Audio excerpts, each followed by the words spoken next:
La incertidumbre nos da miedo porque no sabemos qué va a pasar.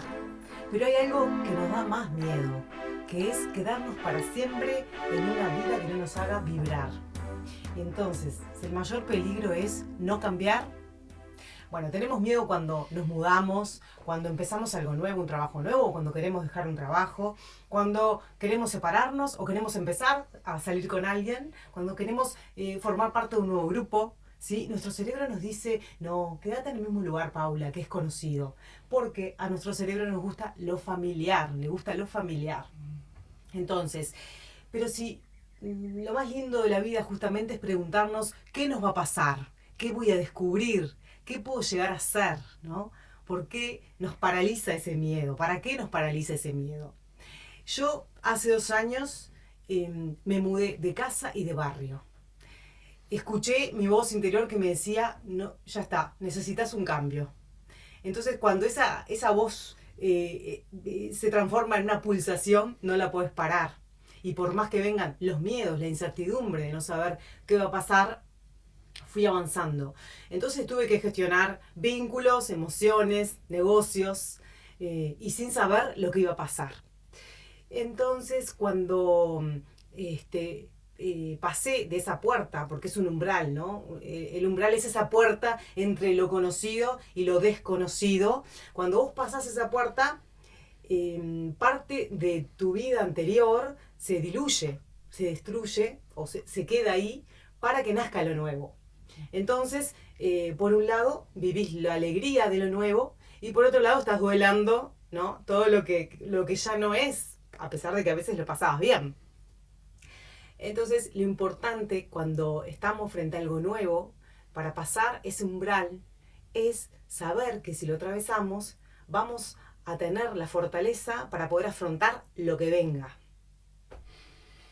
La incertidumbre, ese territorio inexplorado que nos puede traer miedo y también nos puede traer maripositas en la panza, como cuando uno se enamora. ¿Por qué no? ¿Qué va a pasar con esta persona que conozco? O cuando vas de viaje, que sabes dónde vas, pero lo que te vas a encontrar esos días, esas semanas. Bueno, el cerebro entonces, como decía Paula, tiene una forma y hay cuestiones del cerebro que vienen desde hace mucho tiempo que son difíciles de cambiar y otras que son creencias que fuimos adoptando por que esta sociedad necesitó crear determinados seres humanos con miedos, necesidades y tipos de acciones. Esta sociedad tiene muchas de esos chips que necesitó crear, digámosle así, necesitar crear, que son del terreno de la agresividad. Entonces, por eso es que el miedo a veces es tan potente cuando tenemos esa duda. Pero podemos lograr que la mayoría de las incertidumbres nos den esas maripositas en la panza, en donde sabemos que vamos a un lugar, pero no sabemos qué nos va a ocurrir. Como el primer día de escuela, pero bien. No, por ejemplo, ya que trajiste una experiencia personal, no como yo viví, por ejemplo, mi primer día de escuela o mi primer día de liceo, con cierto miedo, casi porque mi cerebro creía que se iba a encontrar con monstruos y amenazas en vez de con posibilidades y con amigos. Entonces, creemos que podemos seguir mutando nuestro cerebro de forma de que nos ayude a vivir en paz y en bienestar. Para eso tenemos que dejar de ver la incertidumbre como un águila negra y verla como un botecito en un lago. Cuando hablo de lago, hablo de que tu contexto sea el mejor, el más propicio para que vos puedas también disfrutar de la incertidumbre. Hay mucha gente que lo tiene. En esto nosotros hablamos todos los días sobre lo hermoso que es estar en bienestar y que depende mucho de uno, de una. Pero también aclaramos que hay mucha gente que la pasa muy mal y está en un contexto muy difícil. Guerras, o como es inmigrante tuvo que dejar su patria, o porque pasa por dificultades graves de violencia, o tragedias como está pasando en Venezuela, o distintos contextos que en donde decirle no, depende de vos, es casi ser demasiado atrevido. Así que pensemos en este momento en las personas que sí sentimos que podemos determinar qué aprender, cómo mover nuestro contexto, nuestro lago, crear un lago. Y para eso, bueno, ayudémonos a creer en la paz, en esto que llamamos el amor, a creer en la capacidad de hablarnos bien, para que después la incertidumbre no sea un águila negra, sino que sea un botecito en un lago.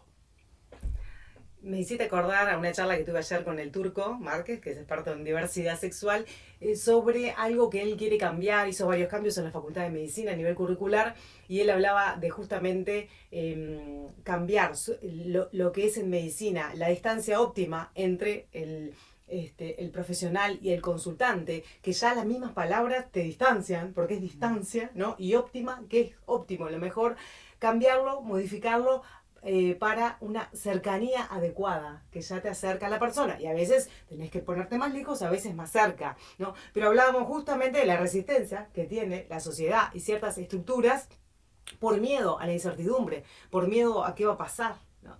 Entonces, ¿qué pasa si no cambiamos? ¿Qué pasa si no nos movemos? ¿Sí?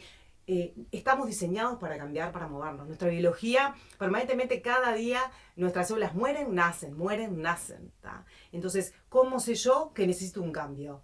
Bueno, por ejemplo, cuando tengo todo, pero nada me entusiasma. Por ejemplo, cuando mi vida está ordenada, pero no me hace vibrar. Y cuando sé que necesito un cambio, pero no me animo a hacer ese cambio. Entonces, ¿qué pasa si me quedo así? Mi vibración va bajando y voy perdiendo el sentido de la vida. Entonces, el universo, que es tan sabio, te manda una crisis, una separación, un conflicto, una pérdida, ¿sí? Entonces, justamente a las personas que se resisten al cambio, las crisis son más grandes, porque te resistís al cambio. Entonces, la importancia ahí de preguntarnos, de estar en contacto con nosotros, cómo estamos, y atrevernos a darnos ese paso. Esa confianza de decir, me voy a mover porque voy a poder afrontar lo que venga.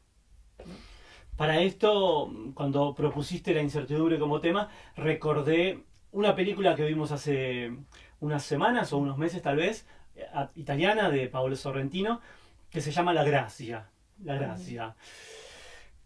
Es acerca del presidente de Italia que tiene que decidir sobre si aceptar o no la ley de eutanasia y sobre liberar a mujeres que han sido víctimas de violencia y que han estado presas porque eh, atacaron o asesinaron a su acosador o agresor.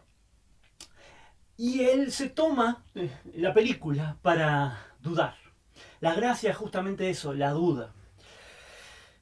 Entonces, reflexionando sobre eso, cuando hablamos de la incertidumbre, de la duda, hablamos de la posibilidad de encontrar otro punto de vista. Este mundo tan lleno de certezas, que la verdad es esto, que en las redes se expresan como las verdades y se gritan violentamente, esta es la verdad, cuando en realidad esta es mi verdad y quiero imponerla. Y también en este mundo en donde la soberbia muchas veces parece ser la que gana la batalla del poder, tanto políticamente como dentro de las casas, dentro de los vínculos de pareja, de padres-hijos, de amigos, siempre hay un poder. Recordémoslo, que el poder no es solo el poder político, siempre hay poder. Entonces vemos en la duda una premisa y una virtud fundamental del ser humano, la capacidad de reflexionar acerca de las certezas y también de no ser tan soberbios y darse la posibilidad de poner en duda lo que uno mismo cree. Por eso también reconocemos que detrás de la incertidumbre hay una gracia que nos hace seguir creciendo. Dudar de nuestra verdad, eso es un mandamiento de la vida, no una emoción, dudar de nuestra verdad. Entonces, todos, si vos que nos estás escuchando estás frente a una puerta, frente a un umbral, ¿no? Pensá y hacete la pregunta, ¿y qué pasa si me va bien? ¿No? ¿Qué pasa si descubro algo de mí que no conocía? ¿Qué pasa si vivo una vida más auténtica? Entonces, cuando te encuentres frente a esa puerta, que te estarás preguntando qué pasa si doy ese paso, te invito a que te preguntes qué pasa conmigo si no logro dar ese paso. ¿Y qué pasa si te suscribís al canal Proalumnia TV? Aquí estamos con Volver a Vos. Paula también tiene otras reflexiones con otros referentes como el Turco o como tanta gente. Así que te invitamos a que te suscribas. Te invitamos también a que nos comentes si estás de acuerdo, si querés sumar, si querés aportar y que nos pases también temas que nos interesa abordar contigo también en este intercambio, en donde las cámaras las aprendemos nosotros, pero también nos interesa leerte y poder responderte. Y escribinos qué paso no te estás animando a dar. Me doy el paso a cortar el video. Gracias. Chaucito. Gracias.